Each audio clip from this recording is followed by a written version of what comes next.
All right, boys. So we recently had an episode where we talked about sort of like the back and forth between do we want to play like Spelljammer, do we want to play Starfinder? This is going to be kind of like that, but different. Now, we have a game coming up on Saturday where we're going to do, we can announce it here, we're going to be doing a live play. Our first ever live play on the podcast. And I have some ideas. But I want to leave it kind of open-ended. This isn't going to be your cheap one-shot. This isn't going to be like something, and it's also not going to be like our next epic campaign. I'm trying to figure out what's going to work well on air, because we've never done anything like this before. None of us have ever RP'd into a microphone. None of us have ever made characters that we intend to like play live. So here's my thoughts. I have a couple of things in mind, and I want to try something different because if we have really a lot of fun with it and it goes over well, I can carry it on more. Okay? You see what I mean? Where it can always come back and I can cut it up. Right. So, here's my thoughts. Kobold Press is someone I've talked about supporting many times, and I have this really cool book, the Tome of Heroes. Now, with the Tome of Heroes, there are many, many different options for characters you can make. And what I'm interested in trying is having you two make characters based on classes and stuff in the Tome of Heroes, as well as having each of you make a sidekick. Sidekick? A sidekick that I RP, but you guys play in combat. Can we be our sidekicks, though? What do you like? mean? Can my character sidekick be Andrew? Or vice versa, like I have Zach and Zach You has can name Andrew. him Andrew, sure. I feel like that's what we have to do. That's no. I do not Don't set it on the podcast. We need to will, figure it out. that will not go over well on air, I don't think. I feel like it would be great. We just play ourselves. So I would, No, Seth plays us. So your sidekick can be Andrew. That's fine, but Seth is gonna razz you. So bad. I want this to be like our traditional game where you know I want it to be technically sound where I can balance it well, right?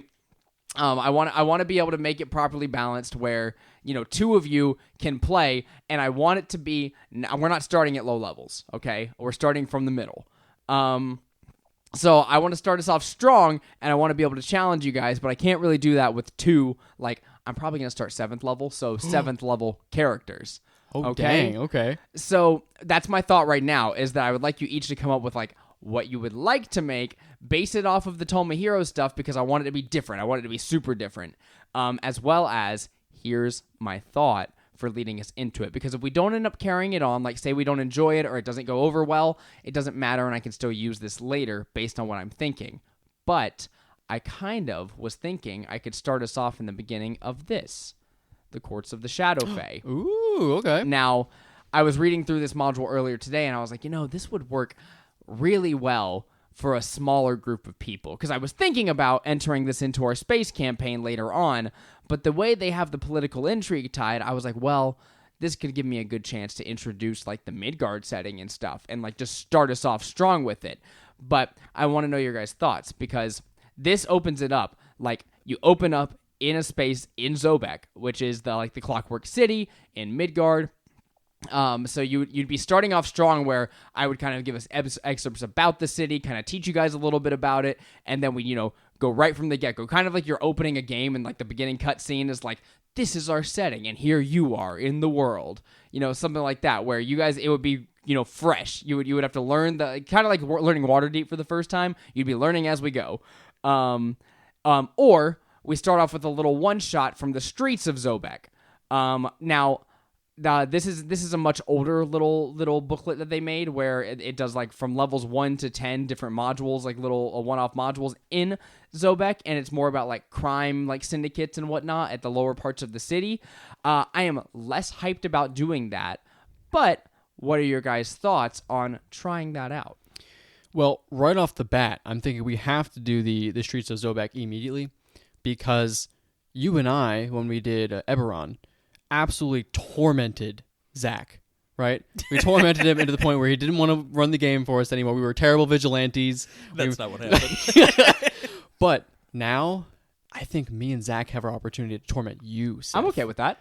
That's kind of what I want to do now. Just Now, torment the crap out of you. You can do that in this because there are so many different freaking options for how the story goes. Like now, what they provide me here is a whole lot. So what we're used to in like the Wizards of the Coast modules, when reading through them, is you kind of go through and it says, hey, there's this many of this creature, there's this many of this creature, and that's just how it goes throughout the whole module.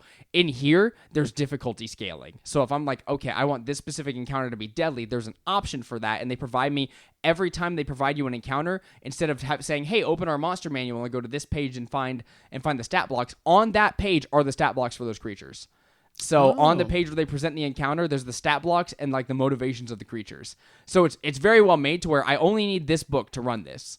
I can open it up, all the creatures are there, everything is there, and then there would be you two and your little sidekicks.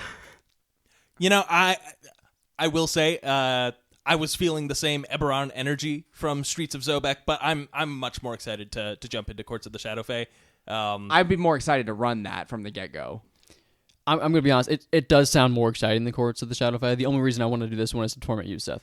So if I can't torment you, I will absolutely do Courts of the Shadowfey because I want to see a different setting for sure. I want to see that Midgard action going on. Yeah, so that's kind of where I'm at with it. Now, I want to get a feel for where we're at, where we're going to be at in your guys' heads, because we're doing this in a couple of days. Now, this isn't like, hey, we're talking about it like it's weeks down the line. This is happening like 3 days from now. So we need to kind of know where you guys are at head-wise for what kind of character are we looking to play? What exactly? Like you I know you got to think about it right now. Oh my gosh! You got to think about what kind of character are you looking to play. This is 7th level, mind you. So, I have to take off work the rest of this week. Yeah, I know. I know. I don't have a job. Well, riddle me this: what do we start in the Feywild? Is that no? You will be starting in Zobek, the Clockwork City, as. You can either be, established adventurers. Maybe you've done a couple of things. You guys definitely know each other, I would say. And I would strongly recommend having some charisma-based added like characters, for the fact that talking is important when political intrigue comes into play. That's a good point. So I would strongly suggest some charisma in the party. Now, I don't know if you guys are thinking like, Paladin Sorcerer, Paladin Ball. I see Paladin when I see Zach. Yeah, it's the first thing he thought. I saw it in his eyes. That is absolutely the case. You said the word charisma, and I said, I'm going to be a Paladin. Yeah, exactly. Now, there are really cool Paladins in here. So, yeah, I don't know what you guys, kind of have in mind for that, but I'm super excited. Now, if you'd like to know the excerpt of what we're looking at here, just so you can get some ideas, a Fey-based creature might be good too. So maybe an elf somewhere along the line. Maybe one of you guys is a Fey-based creature. A Firbolg? I'll be a Firbolg paladin. So, the free city of Zobek has thrived since overthrowing the tyrannical Strauss family, but an ancient bargain gives the Queen of Night and Magic a claim to the city, and now the Shadowfey have seized Zobek as their own. The city's only hope lies with the band of heroes who can outfight and outwit the Shadowfey in the heart of their own realm, the maze of treachery and deceit that is the courts of the Shadowfey. So we're looking at a lot of political intrigue, a lot of legends and lore that are passed down throughout like the Fey lineage, stuff that I'm still learning about and that I'm excited to get to when we actually get to the session. But yeah, this is what I'm thinking for our little live play, because it's well written and it's a 7th to 10th level adventure, so it's not like extremely long. But it's got a little heft to it. 7 through 10, that's kind of a big deal. Yeah, it's like it's 4 solid levels. So, Zach, here's what I'm thinking, right? You want to be this, this paladin, right? You probably want to be heroic, maybe you're a big charismatic politician, like upcoming, right?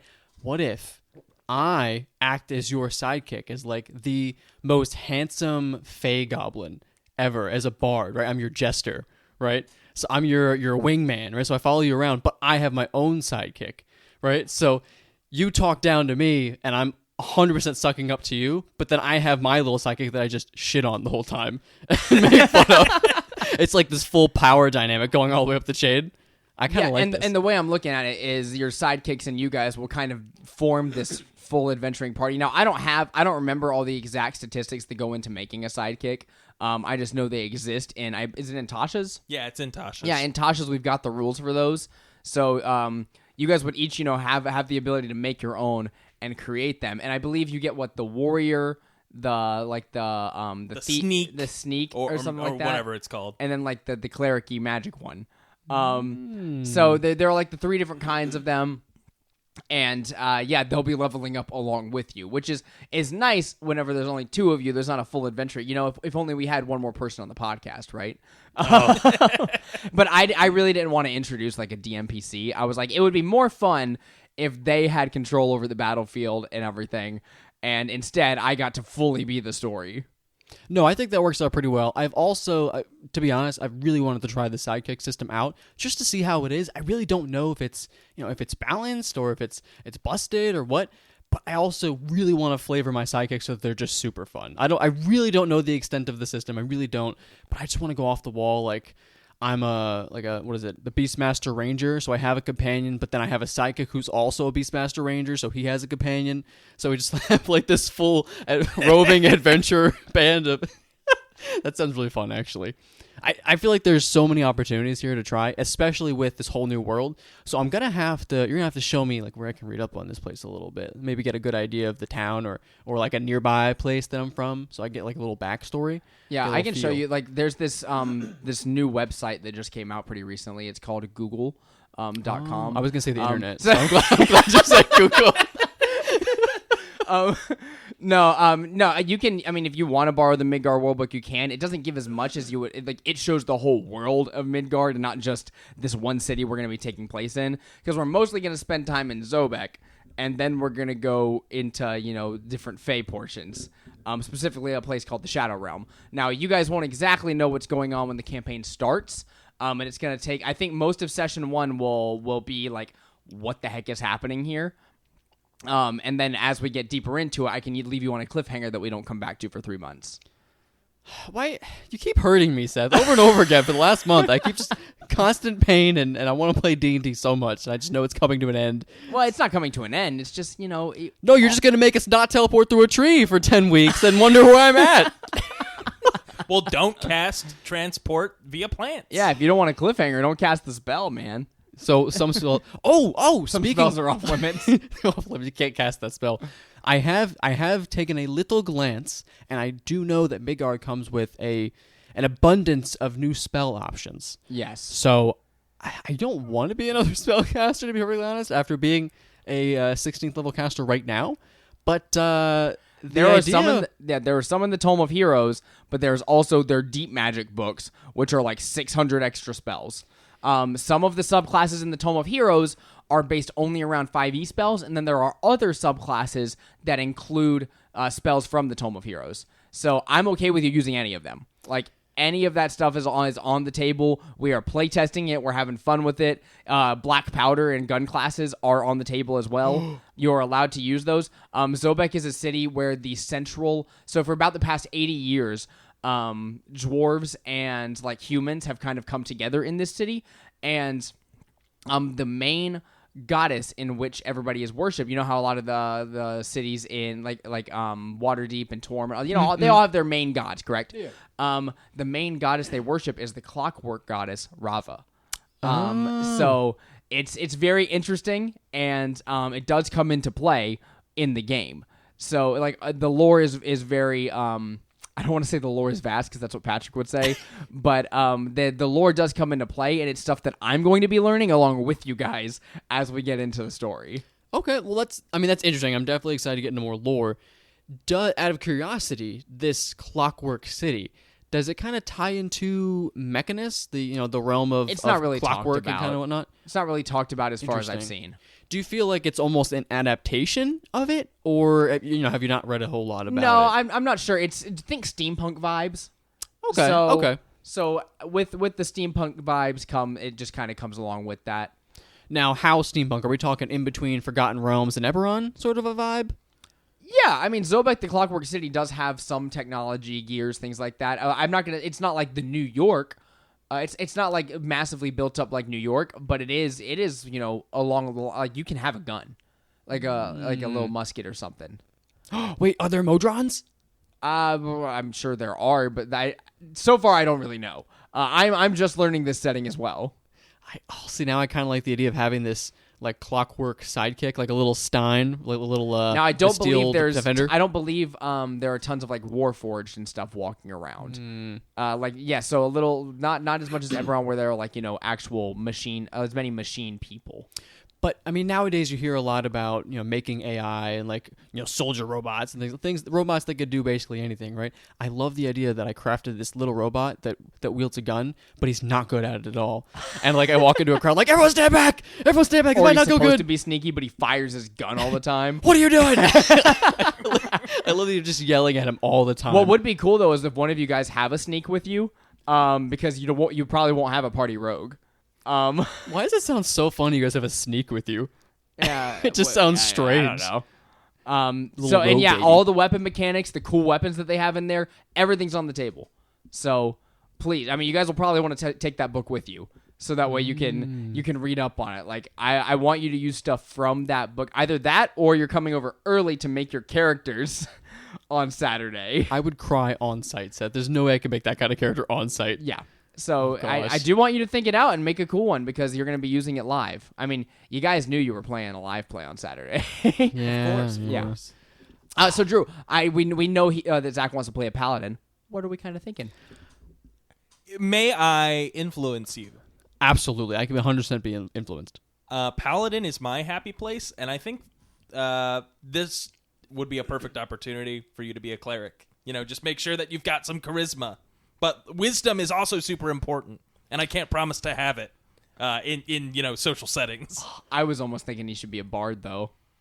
Yeah, I mean, bard is also perfect. See, I do want to play a bard at some point. It could be my opportunity. But to Zach's point, I don't remember doing any illegal drugs, but I do feel under the influence right now. So I feel like I'm being influenced by Zach to possibly be a cleric. That was so good. I feel like this might be my next opportunity to play cleric. It's been a while. It's been a number of one-offs. Two-person campaigns is the only time you get to play cleric. No, you're right though. You're right. We did it for the last one. I mean, what if you wanted to play one for our next major campaign and now you can't? Oh, you're You right. still can. What if This I is go separate. half cleric? We're just playing together. We're not playing with the whole group. I'll look down on you. You can't. Don't do that. Don't judge me. You can multi-class. You can do whatever you want, Drew. No, I'm not. I can't multi-class. Well, see, but there's all You can new be classes bard now. cleric. Bard cleric could be cool. I kind of like the idea that I have this divine One level cleric for the benefits of that, and then you're done. just so I can say I'm a cleric. Yeah. 6 levels Pretty bard, good. 1 level cleric. Oh, see, I wish it was closer to, was it 2024? Because I really do want to play the new revised cleric for 1D&D, where they get all those extra little one-offs and baubles. Yeah. That does sound pretty cool. So, I don't know. I think I'll have to look into what bard options and cleric options there are in this book. Yeah, I think that's going to be important too. Have you seen anything that looked kind of neat? The black kind of powder interesting? cleric is pretty cool. There was a really cool bard in there. I can't remember what it was called, but I remember looking at it and being like, "Ooh, I'd kind of like to play that one." Am I wasting my, no pun intended, am I wasting my shot though? Because we're going to be playing Spelljammer in like a year or so, and I could be a black powder cleric. Yeah, but you could also be a bard then. Like, I'm just making fun of you, so you can be whatever you want. But I feel like this might be the prime opportunity to have a gun. That Yeah, sounds well, fun. I'm gonna have guns in Spelljammer too. Oh, that's true. So well, then don't there'll worry be about laser that. guns. That might be more fun. Well, no, it depends because I still don't know what our setting is definitely going to be for that. Because if it's Spelljammer, guns are mostly muskets and powder based, in Spelljammer. So you got to think about that. They're mostly like powder based. I'm trying to imagine, because I've already established I'm going to be a plasmoid in Spelljammer. I'm trying to imagine a plasmoid reloading a gun. Like, how would it? All how would your it ammo work? is in your gel body, and you throw your gun into your body and like reload it. It and reloads then in my pull it stomach? back out and throw and shoot it again. How That's cool is that? Actually sick. How cool I is might that? have to save it now. That's a pretty that's juicy pretty idea. sick. I don't know. I'm definitely gonna have to look at them, but both those do sound pretty good. I don't know. Druid's also not a bad option. See, druids are always fun though. Yeah, Druid is not a bad option here. As you know, Fae, there are a lot of nature-based things when it comes to Fae. So I'm not saying there will be some nature checks along the line, but there could be. So, But I almost want Zach to be a druid because Zach's been wanting to be a druid forever. I will always want to be a druid, but I think in this case I'll be a paladin. So you just always desire to be a druid, but then at last second, no, I'll be a paladin you guys, instead. so far in campaigns, you guys have always been very good at diplomacy and talking. Like you two specifically have always been players who will speak up. So, yeah, I think that having some charisma base for you guys is going to help a lot here. Because what I don't want is for us to be on the live play and for you to speak up and say a whole lot of really good stuff, and for Zach to say one thing at the end and be like, "Well, can I make the check because I'm the better with the charisma?" And then I have to be like, yeah, I guess. Like, I'll be like, no, but Drew said it all, so I'll give you advantage or something like that. But I think it would be good for you guys to have some charisma based there. If not like as one of your main stats, then at least be proficient in like a persuasion or a deception or something. I wonder if there's like a middle ground melee charisma kind of class. Because I would like to hit things, but I also know I'm going to be hitting things next campaign. So I'm not Hexblade. Yeah, but I don't want to be a warlock though. No, I don't want you to be a warlock. But Warlock's a whole commitment, man. That's a whole thing. You could do the Animal Lord's warlock like I did. Oh, I could have a giant animal. That would be fun. What giant animal would I have though? I don't know for As this setting. Your sidekick. They have their own class. That's actually sick. That would be really funny. Oh, see, but I kind of want my sidekick to have a sidekick though. I think that'd be so fun. Oh my god! I want to I don't roleplay. think that can happen. I want to full roleplay party 3 of people. sidekicks. 3 people. How fun would that be? What do you think? I Your don't know. sidekick- What do you think? It's like you take the background of the urchin, so that way your sidekick can have a mouse, and then your sidekick can do speak with the animals, so they're talking to their mouse all the time. Well, then you have to also be an artificer and have your homunculus servant and a steel defender, so that you're playing 5 things at once. Zach, what you reading through? I'm curious. I'm just looking at all these paladins. I'm not sure what I want. Has anything stuck out to you yet? This Oath of Safeguarding seems Very cool. I almost Ooh. used that one for the Christmas one-off. Now you did use a. It was the Hearth one, right? Yeah, Oath of the Hearth. And that was a very fire-based paladin. Yes, But you so- multiclassed though. Yeah, I multi-classed Paladin Warlock so I could be a crit build. That's right. Okay. Yeah. But the warlock was still from this book, correct? Or no? No, Was no, it just no. regular? Warlock was a Hexblade. Oh, so you mixed and matched books? Yeah. Ooh. Yeah. Okay. There's a whole lot that can go into that, man. Would you be opposed to us mixing and matching with the player handbook, or do you want to more so stick with I the Tome want of Heroes? to mainly do Tome of Heroes stuff because I want to see what it's like. If you need 1 or 2 levels from a class, sure. Just get my action surge. Yeah, like if going you want a off? cunning Okay. action or an action surge or something like that, sure, go for it. But I want to see mainly just stuff out of the Midgard setting because I'm interested in playing it. It's a setting that I've wanted to use, but I couldn't find a spot to use in main campaign. Where like I had been thinking about it for a while, like using those. But I'm interested in using Eberron for our main campaign at some point, and I'm interested in using and doing space stuff.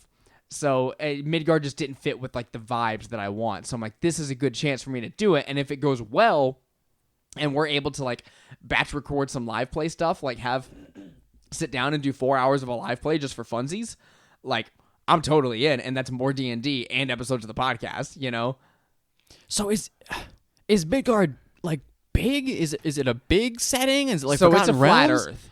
It's a flat Earth. Yeah. So Midgard is quite literally like a flat Earth. Like it's a large piece of land that floats in space, and it is like and it's like the very like the important material plane center of everything. You have to let us Sparta kick someone off the side of the Earth.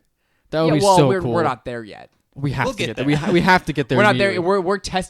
We're testing it with this 7th to 10th level adventure. Now there are plenty of other things for us to go off of if we enjoy this. So if we have fun, if we're like, okay, we did a couple of sessions, we got to 10th level, we finished the campaign, then down the line we can think about some other things. Like there's the Book of Ebb and Tides, which is a largely Shadow Realm based thing. Because think dark fantasy when you're thinking this. You're thinking okay. we're not thinking high fantasy like we have in Forgotten Realms. We're thinking more dark fantasy. There are good things going on here, but there are also just really bad stuff happening with magic all the time. This is when I explained to you guys about the ley lines that exist in the world, like how lots of civilization exists around those lines of magic that run through the actual core of the planet. And where you can also like slip into other planes to walk certain distances to appear somewhere else in the world. So you guys may or may not have to do that to delve into certain places, like actually slip into a ley line in order to go a certain distance to go somewhere and, deal with stuff in another plane until you get to your destination. So it's all very interesting, very cool. And there are plenty of other modules for me to try out if we enjoy this one, where I've only purchased this one from them so far, but this one's so well written that I'm like, damn, I really want to try the other ones. Like every time there are certain checks, how it'll be like, you guys will be randomly doing stuff, and you'll say, hey, can I make a history check on this specific thing? every time there is like a set piece in this, there are different checks that it anticipates you will make, and it gives you a full table as to the things you will say based on the numbers that they give. Really? And which is great. It's so good for the DM where I don't have to do as much thinking on the fly. I mean, there are situations where you might ask to make a check that's not there, right? But if there are, and that'll be a time when I make something up. If you're talking to a character and a persuasion check will work, I know that if you roll a 14 or lower, this is what they will say. If you roll a 15 and 19, this is what they will say. Or like this is the information they'll give. I'll say it however I want, but this is the information they'll give with what they say. So it's so DM friendly. Like I would strongly recommend their books for first time DMs because I mean those are blanks that I like to fill in whenever I'm playing the game. But this book is as thick as like some of the other books, and it's only 4 levels. Because there's stat, but yeah, it's like a player's handbook. It's a little smaller than a player handbook. Yeah, it's a little smaller than a player's handbook, but it's very well done. You know, to Wolfgang Bauer and Dan Dillon, great job, guys. Because I've been reading this book today, and it's great. I read through all of Act 1. All of Act 1. That's all you need. Yeah, they break it up into acts and chapters. So it's like, hey, Act 1, Chapter 1, and then it's like different scenarios that happen in there, and then next one. I kind of like that idea for milestones. I like the idea that the DM at the end of the session goes, "Welcome to Chapter 2," and it gives you like a little title. That's actually pretty sick. I kind of like that. Are there titles for the chapters? I don't believe so. There might be. Oh, but you can see on some of these pages. Let me find a good one. So here you can see there's all the different stat blocks that go along with some of the story, which is amazing that I don't have to have a separate book like opened up for that. And those stat blocks, do they look similar to like regular 5e? Yeah, there's 5e stat blocks. Oh, okay. And then I want to find one of those. So see how here it says check 14 or lower, 15, 19, and then there's one for 30 or higher at the bottom, and then it gives you the result as to like the responses that you get. Dang. So it's just so like player and DM friendly, where like instead of me making up bullshit information, I have real information to give you if you make a check that's relevant.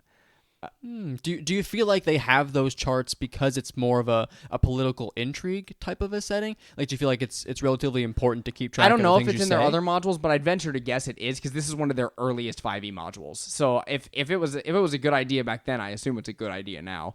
What will really help me is if we enjoy like running a few sessions of this, I'll get the Zobek Gazetteer book, which explains the city of Zobek down to like everything, because in these books I don't get a whole lot on the city. I know like very, very like vague amounts. Well, I suppose they probably couldn't give you too much on the setting if they're giving you, all those charts and the things to make it more convenient. You know? Yeah, I mean they have things for that. Like the books aren't expensive. Like they're not nearly as expensive as like buying a $50 5e thing. So I'm happy to pick up like the actual like Zobek World book that's like, hey, this is what you need to know about Zobek, our main city. You know, kind of like if you had a Waterdeep book and it was, hey, this is everything you need to know about Waterdeep.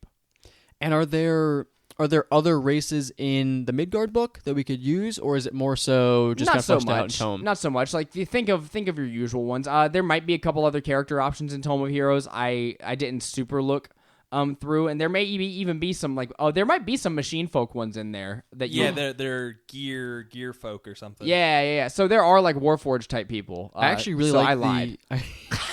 I do like the name machine folk. Though. That's pretty cool. I was literally on the page. I was looking through this book and I saw gear folk, and I just didn't have it in me to call you out and say.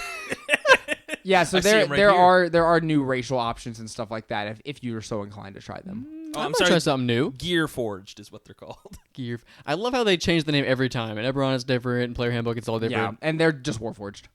They're just robot people. That's all they are. They never call them robots though. Well, I mean that's not derogatory. Very that's derogatory. Is it? Is it a mean term? Yeah. I hate clankers from Eberron. It still hurts my soul. Oh my god. It still hurts my soul, yes. dude. Every time I heard that, I was like, how dare you? We were sitting in a little bar. That's not an official term. That was off the dome. Oh man, that sucked. Like in a good way, where I was like, oh, I feel bad. I feel dirty when you call me that. Well, yeah, because in Sharn and Eberron, there's sort of like, Warforged are treated different because they're machines made for war. And it's weird to see them mingling and acting like people. So yeah, I might have invented a fantasy slur just for the fun of it. But it served the story, okay? Would you guys like to know what my backup idea was? My second idea. For the one-off? Yeah. So my Oh. second idea was a spacefaring adventure. Based around Spelljammer with the two of you and two sidekicks on like a skiff or something like that in space. And I was thinking of like kind of making it heist based, where like you guys are doing like space stuff. Like you guys are experienced wild spacers for a little bit. But also I didn't want to intrude on those vibes that we're going for later and like spoil ourselves of the excitement of like session 1 Spelljammer. Yeah. That's fair. But that was my other plan, where I was like, oh yeah, we can go ahead and do some space stuff now. But then I got into reading Courts of the Shadow Fan. I was like, I don't really want to, like, because then I have to write my own storyline. This, I can just open it up and read it. As much as I don't want to kind of pollute the whole Spelljammer vibe, the only thing it took to get me hooked on that was, hey, I was going to put you in Spelljammer, you guys were going to do space stuff. I was like, oh, that sounds like a blast. I don't even know what space stuff is, but let's do it. That sounds Space fun. stuff is fun. I almost played Mass Effect. No, stop. We can't. No, we're not allowed to bring Mass Effect up anymore. No, I definitely don't have time. I did decide what I'm going to do the next few days until I leave, though. Mass Effect? No. It's a game that you saw me play a little bit briefly, and then I decided that it was too much of a grind to really get into, you know? But there's a new roguelike mode in it. Now, in this roguelike mode, I'll reveal the game after. In this roguelike mode, you're basically getting assigned contracts one after another, and they give you details on the person you're looking for, and you have to find them, and there's a number of NPCs around. It could be anyone in the space that you're in, and you have to find the specific NPC and find a way in their routine to assassinate them, and it might be an NPC that does not have a routine that is meant for you to be able to assassinate them, and I'm talking about Hitman 3. They just came out with this roguelike mode in it. Like, I don't know how they're still supporting this game as much as they are, but one, they've added all 3 games of content into Hitman 3, so Hitman 1, 2, and 3, since they reset it. All the maps are in there. So I have tons of content to play through, and the thing about Hitman 3 is it can be like a daily grind. Like, it's a solo game, but you can be doing dailies every day, like collecting stuff for it, like making your perfect agent, whatever he is. 47. Agent 47. I almost said 99. Come on. That's I why know that's exactly what you it were was gonna stuck say. in my head. I was going to say Agent 99.